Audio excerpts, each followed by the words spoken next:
Hello dear students, myself Shivangi Singh.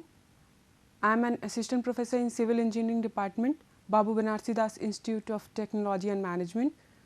मैं आपको यहाँ पे फ्लूइड मैकेनिक्स पढ़ा रही हूँ. फ्लूइड मैकेनिक्स में यूनिट 3 का लेक्चर 3 हम लोग यहाँ पे डिस्कस करेंगे. लेक्चर 3 में हमारा टॉपिक होगा वेंचुरीमीटर. लास्ट लेक्चर्स में हमने डील कर चुका है यूनिट 3 में Euler's equation of motion and Bernoulli's equation of motion for ideal fluid and for real fluid. यहाँ पे आज हमारा टॉपिक होगा वेंचुरीमीटर और वेंचुरीमीटर पे बेस्ड जो इम्पॉर्टेंट न्यूमेरिकल्स होंगे वो. तो बर्नौलीज इक्वेशन की जो एप्लीकेशंस होते हैं वो 3 एप्लीकेशन हम डील करेंगे. Venturimeter, orifice meter and pitot tube. Venturimeter and orifice meter से हम डिस्चार्ज कैलकुलेट करते हैं. डिस्चार्ज कैलकुलेट करते हैं मीन्स Q. ठीक है. पिटॉट ट्यूब से हम वेलोसिटी मेजर करते हैं, वेलोसिटी V. यहाँ पे अभी इस लेक्चर में हम सिर्फ डील करेंगे वेंचुरीमीटर को.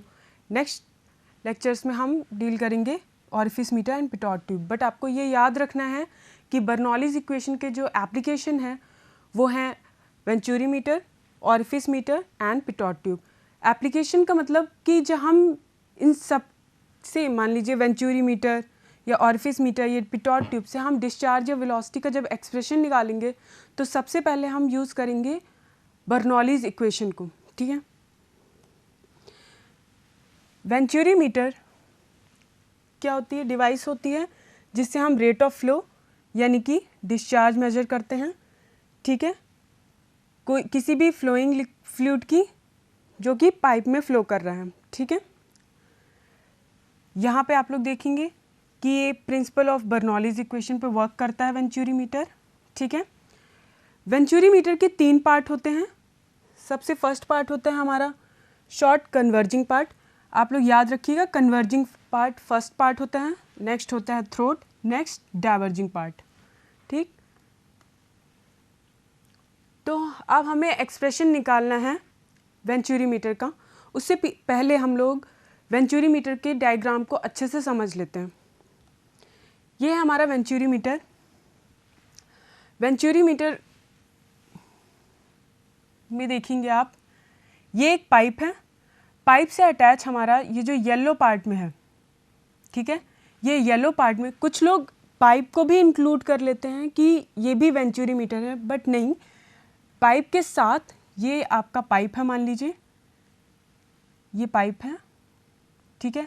इस पाइप में अटैच ये येलो पार्ट में आपका जो है वो वेंचुरीमीटर है. ठीक है. वेंचुरीमीटर का ये कन्वर्जिंग पार्ट, ये throat and this one is the diverging part of venturimeter. ठीक है. तो जो फर्स्ट सेक्शन लेते हैं, ठीक है, वो फर्स्ट सेक्शन लेते हैं हम इनलेट पे यानी कि पाइप पे लेते हैं फर्स्ट सेक्शन. ठीक है. सेकेंड सेक्शन जो हम लेते हैं वो लेते हैं वेंचुरीमीटर के थ्रोट पर. ठीक है. इन दोनों सेक्शन पे हम क्या करते हैं, एक पीजोमीटर लगाते हैं या फिर कोई भी आप प्रेशर मेजरिंग डिवाइस लगा सकते हैं. प्रेशर मेजरिंग अपने डिवाइसेस पढ़ी हैं. ठीक है. मैनोमीटर्स होते हैं. मैनोमीटर्स में यूट्यूब डिफरेंशियल मैनोमीटर होता है, पीजोमीटर होता है या फिर यूट्यूब मैनोमीटर होता है. ठीक है. इन्वर्टेड यूट्यूब मैनोमीटर होता है. ठीक है. इंक्लाइंड यूट्यूब मैनोमीटर होता है. तो डिफरेंट टाइप ऑफ ये मैनोमीटर्स होते हैं जिससे हम प्रेशर मेजर करते हैं. ठीक है. तो फर्स्ट यहाँ पे हमने पीजोमीटर सेट किया है. एग्ज़ाम में मैनोमीटर भी यूट्यूब डिफरेंशियल मैनोमीटर भी सेट कर सकता है या इन्वर्टेड यूट्यूब डिफरेंशियल मैनोमीटर भी सेट कर सकता है. वो आपको न्यूमेरिकल को समझ के आप लोगों को चेक करना होगा. ठीक है. वो हम लोग आगे डील करेंगे न्यूमेरिकल्स में. ठीक. तो फर्स्ट सेक्शन पे हमने लगाया एक पीजोमीटर, सेकंड सेक्शन पे ही पीजोमीटर लगाया. ठीक है. फर्स्ट सेक्शन पे रीडिंग चेक करी और सेकंड सेक्शन पे रीडिंग चेक करी. ठीक है. इन दोनों के बीच का जो डिफरेंस है उसको हमने लिया H. जब हमें H मिल गया है तो हमें पता है formula P is equals to rho g h, हमारे पास फॉर्मूला होता है, हम प्रेशर निकालते हैं, ठीक है। डिफरेंस ऑफ प्रेशर निकालना है तो P1 माइनस P2 करके आप लोग निकाल सकते हैं, जैसे कि आप लोगों ने ऑलरेडी पढ़ चुका है, ठीक है। अब हम लोग देखेंगे कि फर्स्ट सेक्शन पे हमने डेंसिटी ρ1 मानी है, ठीक है, और वेलोसिटी v1, डायमीटर d1 और area a1। Second sorry density नहीं है, ये प्रेशर है, pressure p1, velocity v1, diameter d1 and area a1। Same as section 2 पे हमने देखा प्रेशर p2 है, velocity v2, diameter d2 and area a2 है, ठीक है। तो इन दोनों सेक्शंस पे हमने क्या लगाया, बर्नौली इक्वेशन, फर्स्ट सेक्शन पे एंड सेकंड सेक्शन पे।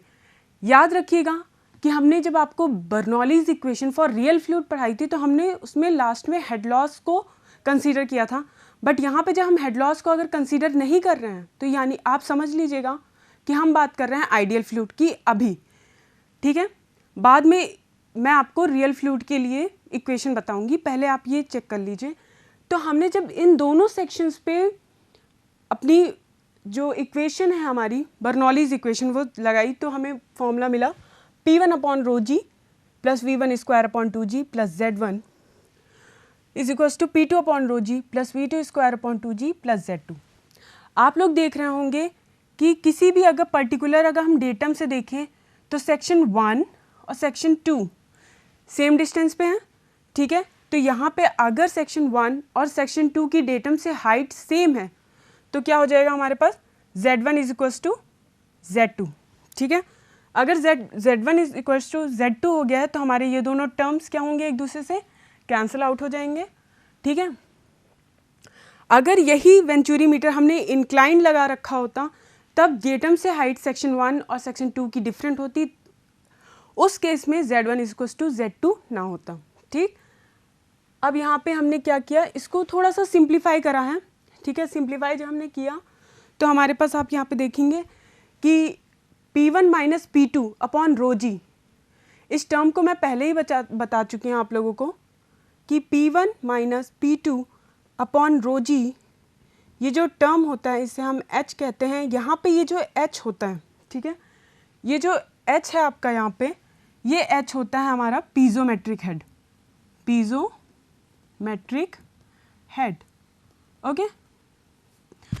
तो P1 minus P2 upon rho जी की जगह डायरेक्टली हम H पुट कर देते हैं तो देखते हैं हमारी इक्वेशन क्या होती है।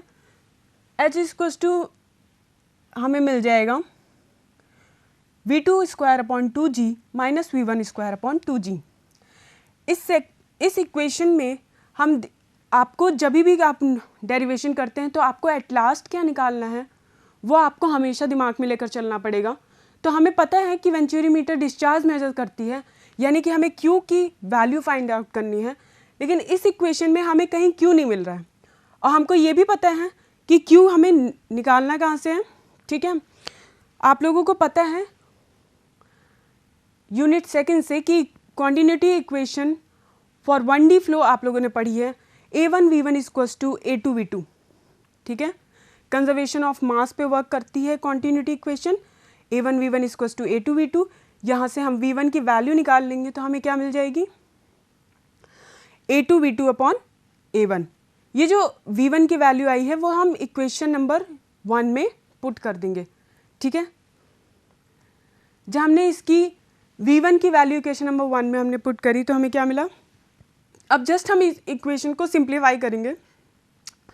जब हमने सिंप्लीफाई किया तो हमें ये मिल गया कुछ इस फॉर्म में, और यहाँ से हमें जब सिंप्लीफाई हमने कर लिया तो हमें क्या मिला, V2 is equals to A1 upon under root A1 square minus A2 square under root 2GH। आप इसको ऐसे देख सकते हैं, V2 इज इक्वल्स टू हमें क्या मिल जाएगा, A1 under root 2GH upon under root A1 square minus A2 square, ठीक है। लेकिन हमें यहाँ पे V2 मिला है, हमें निकालना है डिस्चार्ज की वैल्यू। तो discharge Q is equals to आपको पता है A1 V1 equals to A2 V2 होता है। तो क्या हम यहाँ से V2 की वैल्यू ये पुट कर सकते हैं Q/A2, ठीक है। तो ये जो वैल्यू है V2 की Q/A2 वो हम इस इक्वेशन में पुट करते हैं, तो हमें क्या मिल जाएगा, अगर आप इसके बाद देखेंगे तो हमें मिल जाएगा Q इज इक्वल्स टू मिल जाएगा A1 A2 √2GH upon √A1 square minus A2 square, जो कि आपको यहाँ पे देखने को मिलेगा, ठीक है।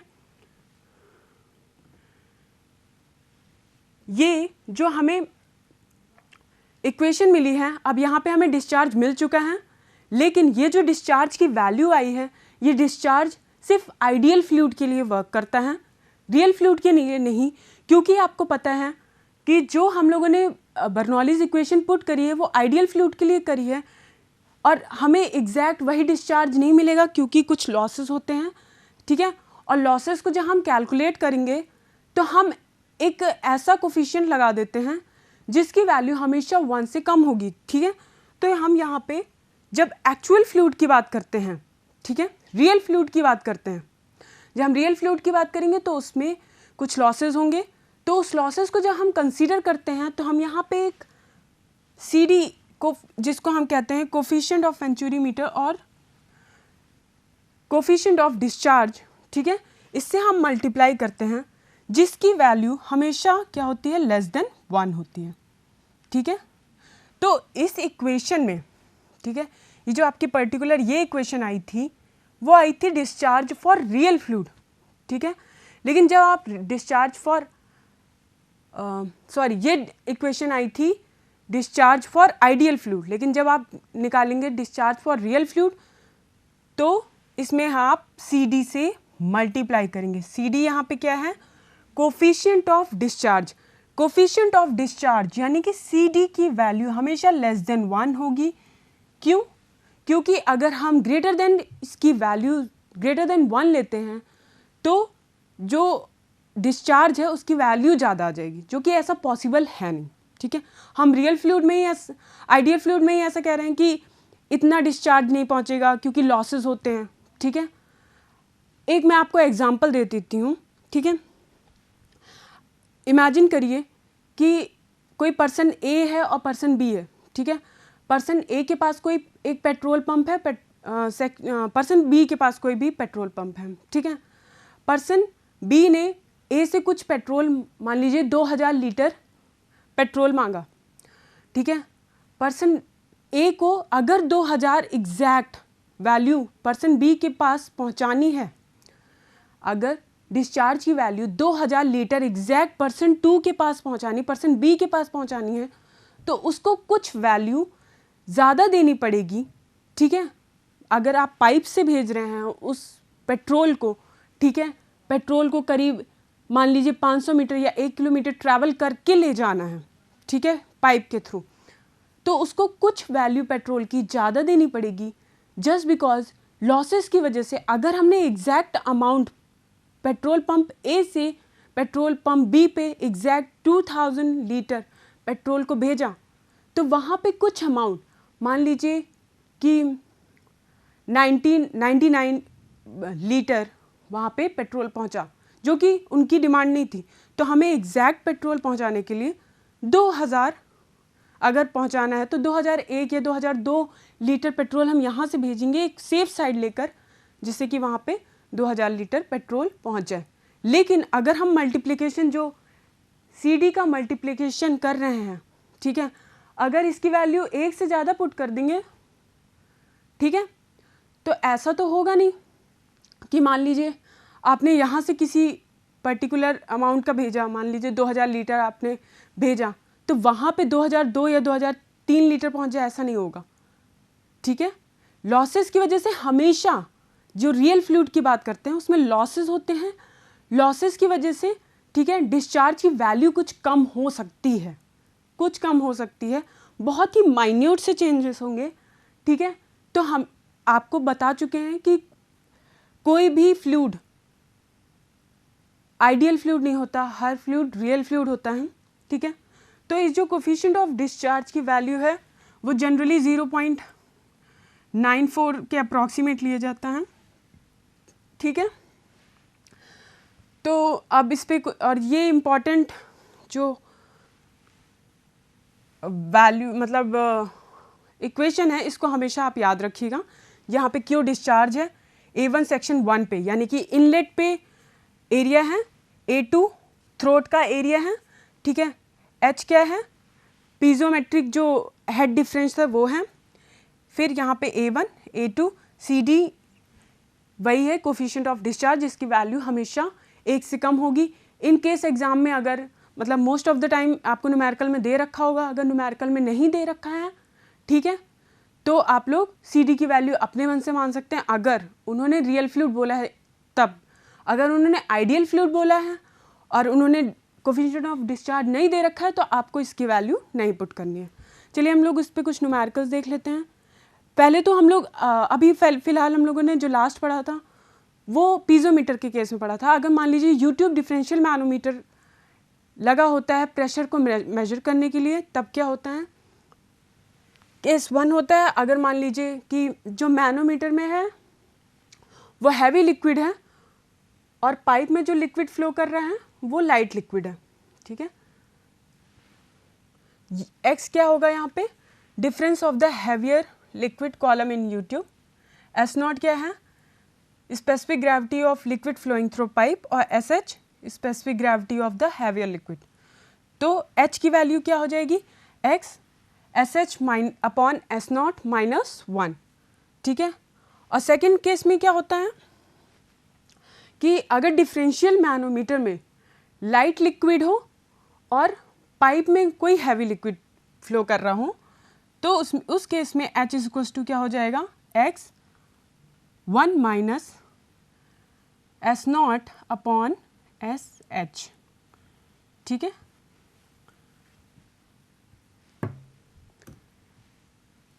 ठीक है,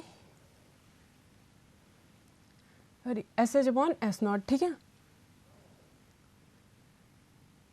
एस एल इसको मान लीजिए, S L specific gravity of lighter liquid, S naught specific gravity of liquid flowing through pipe, X is difference of lighter liquid in the column, ठीक है। न्यूमेरिकल डील करते हैं हम लोग। A horizontal venturimeter with inlet and throat diameter, inlet का diameter यानी कि ये D1 दे रखा है, ठीक है। थ्रोट का डायमीटर यानी कि ये D2 दे रखा है, ठीक। Respectively is use to measure the flow of water, reading the reading of differential manometer connected to the inlet and throat is 20 centimetre of mercury, ठीक है। Determine the rate of flow, take CD। सबसे पहले जो जो चीज़ें लिखी हैं उस चीज़ों को हम लोग कैलकुलेट कर लेते हैं। D1 से हमें A1 मिल जाएगा, D2 से हमें A2 की वैल्यू मिल जाएगी, CD की वैल्यू 0.98 दे रखी है, यानी कि ये हमसे रियल फ्लूइड की बात कर रहा है, आइडियल फ्लूइड की बात नहीं कर रहा है, ठीक। अब आपको पता चल गया है कि CD की वैल्यू दे रखी है, A1 A2 की वैल्यू दे रखी है, ठीक है। तो आपको पता है कि फॉर्मूला हमें क्या लगा देना है, Q is equal to CD A1 A2 under root 2GH upon under root A1 square minus A2 square. H की वैल्यू को समझ नहीं आई कि कहाँ से है, तो आप लोग एक ये टर्म दे रखा है, the reading of differential manometer connected to the inlet and the throat is 20 centimetre, ठीक है। तो यानी कि X की वैल्यू जो आपको दे रखी है वो क्या दे रखी है, 20 सेंटीमीटर, यानी कि अब आपको H की वैल्यू निकालनी पड़ेगी, ठीक है। उसमें आप लोग ये देख लेंगे कि मैनोमीटर में क्या फ्लो कर रहा है, मरकरी, ठीक है। तो मरकरी क्या हो गई, हैवी लिक्विड हो गई जो कि मैनोमीटर में फ्लो कर रही है, और यानी कि जो वाटर फ्लो कर रहा है वो लाइट है मरकरी की कंपैरिजन में, क्योंकि मरकरी की जो स्पेसिफिक ग्रेविटी होती है वो कितनी होती है, 13.6। वाटर की स्पेसिफिक ग्रेविटी कितनी होती है, 1, ठीक है। तो अब आपको पता चल गया होगा कि हमें कौन सा फॉर्मूला लगाना है। ये देखिए, H is equal to X S H minus S H upon S naught -1, ठीक है। तो यहाँ से हमने सारी वैल्यूज़ को पुट करा, H की वैल्यू निकाली, H की वैल्यू आ रही है 252 सेंटीमीटर ऑफ वाटर, ठीक है। The discharge through the venturimeter is given by Q actual, ठीक है। CD की वैल्यू आप लोगों ने रख दी A1 A2 upon A1 square minus A2 square into under root 2GH, ठीक है। फॉर्मूला आपका ये है Q is equals to CD A1 A2 under root 2GH upon under root A1 square minus A2 square, ठीक है। सारी values आपने इस इक्वेशन में पुट कर दी, ठीक है। तो आपको वैल्यू मिल गई किसकी, डिस्चार्ज की, Q की। Q आ रहा है हमारे पास 125.756 लीटर्स पर सेकेंड, ठीक है। नेक्स्ट न्यूमेरिकल देखते हैं। And specific gravity 0.8 is flowing through a venturimeter having inlet diameter 20 cm and throat diameter 10 cm। Inlet के डायमीटर यानी कि D1 की बात कर रहे हैं और थ्रोट के डायमीटर यानी कि D2 की बात कर रहे हैं, ठीक। The oil mercury differential manometer shows a reading of 25 centimetre, यानी कि X की वैल्यू दे रखी है 25 centimetre. Calculate the discharge of oil through the horizontal venturimeter, take CD equals to 0.98, ठीक है। अब सेम जैसे आप लोग लास्ट न्यूमेरिकल कर चुके हैं, ठीक है, थोड़ा सा बस दिमाग लगाना है और यहाँ पे भी सेम उसी कॉन्सेप्ट पे ये न्यूमेरिकल सॉल्व होगा, ठीक है। x दे रखा है यानी कि x की हेल्प से हम अब h की वैल्यू निकालेंगे। h इक्वल्स टू क्या हो जाएगा, x SH अपॉन S0 -1, ठीक है। h की वैल्यू यहाँ से कितनी आ गई, 400 सेंटीमीटर ऑफ ऑयल, ठीक है। डायमीटर एट इनलेट कितना दे रखा है, D1 is equals to 20 centimetre. इससे हम किसकी वैल्यू निकालेंगे, A1 की, ठीक है। A1 की हमने वैल्यू निकाली तो कितनी आ रही है, 314.16 सेंटीमीटर स्क्वायर। CD की वैल्यू आपके पास दे रखी है 0.98। A2 की भी वैल्यू आपने निकाल ली। सेम आपके पास फॉर्मूला है क्या, Q actual is equals to CD A1 A2 upon under root A1 square minus A2 square under root 2GH। यहाँ पे हमने सारी वैल्यूज़ को पुट किया तो हमारे पास डिस्चार्ज की वैल्यू आ गई है, ये यहाँ पे हम लिख देते हैं Q इज इक्वल्स टू जो डिस्चार्ज की वैल्यू आ रही है 70465 सेंटीमीटर क्यूब पर सेकेंड, या फिर हम इस लीटर्स में चेंज कर लेंगे तो 70.465 लीटर्स पर सेकेंड, ठीक है। एग्ज़ाम्स में आपसे मान लीजिए ऐसा भी हो सकता है कि अभी जितने भी हम लोगों ने केस पढ़े हैं, ठीक है, रियल फ्लूइड के हैं, जो न्यूमेरिकल्स हम लोगों ने सॉल्व करे हैं वो रियल फ्लूइड के न्यूमेरिकल हैं, लेकिन जो आपका वेंचुरीमीटर का सेटअप है वो सेटअप है कि वो वेंचुरीमीटर हॉरिजॉन्टल है, ठीक है। हम इसको ऐसे देख सकते हैं,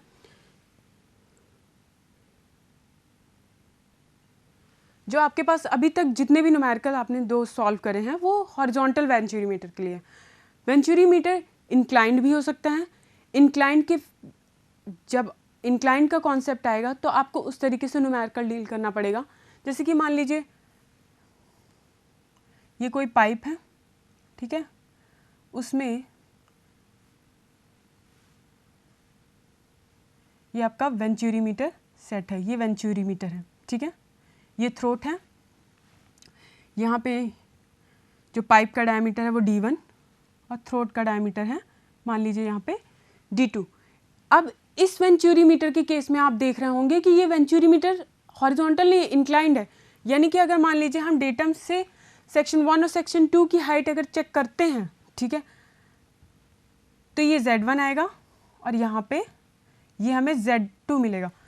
इस न्यूमेरिकल के केस में Z1 is not equals to Z2, ठीक है।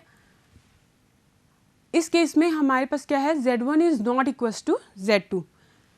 प्रेशर मेजर करने के लिए हम यहाँ पे अगर मान लीजिए क्या लगा देते हैं,